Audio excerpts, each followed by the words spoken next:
halin mutum. Wa ya san mutum ai sanin mutum sai dai rabba. Ina kwana? Lafiya kalau. Ya gajiya? Lafiya. Ina yaran nan ne ko har sun wuce makarantar ne? Gashi ka faɗa? Ban ga keke na ba. Wa ya ɗauka ne? Tun jiya daman baka dawo da keke ba cikin gidan nan. To ni zan tafi sai na dawo. Mai gida baka ji ba? Me ya faru kuma? Lafiya?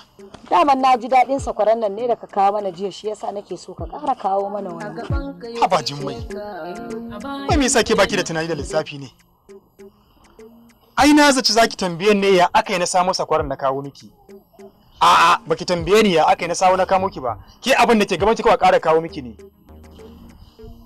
Baki sanya aka yi na samu kuɗin ba. Ko da sata ma na je ne na samu kuɗin ma, ke dai oho.